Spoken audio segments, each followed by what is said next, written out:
използва вода в Черна гора!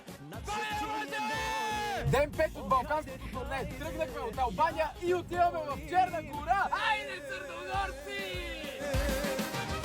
Родил се син. Уау! Моля, гледайте какво гледка направо. Беби, беби, беби! Единият крак е готов! Давай ги!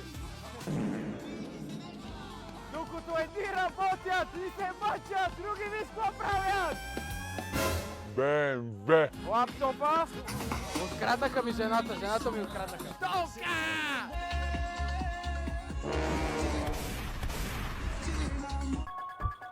Прапите си ваки, бе! Аз ти си по-добре! Чакай така, седи! Да спа! You know how to edit video? Yes. You edit with me, айде! Идвате на пас, видявате! Чакай, това е 26-ти епизод от Балканското турне, заради което напуснах работа и предложих Брако. Следвай, за да не изпуснеш. Какво правите, ако сте на почивка и нямате воден пистолет, а искате да застреляте приятелката си?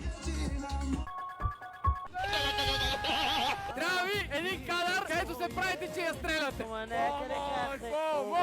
Помощ! Карваме кадъра в премиер и да си сложите пистолета. Важното е Да съм живи и здрави. да е в точка PNG формат, да няма бекграунд. И понеже вече съм безработен и трябва да пестя пари, се заредих с кеш от Avex, защото според тази статистика, хората, които плащат с карта, харчат до 30% повече. Чиста работа. Влизаш, взимаш и излизаш. Where do you know me from?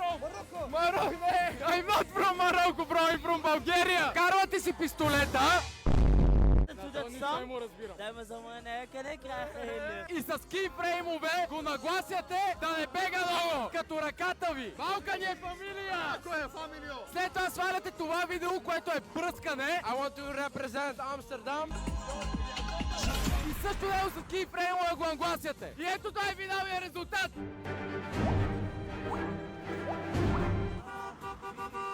Седиме от не знам колко време на границата, писва ми вече. Черна гора не сме минали. Но си слагаме стикера. Айде! Приели предложението за брак, колко пари ме губиха и какво стана с пръстен ще разбереш в следващия епизод. А до тогава влез в профила за предишните.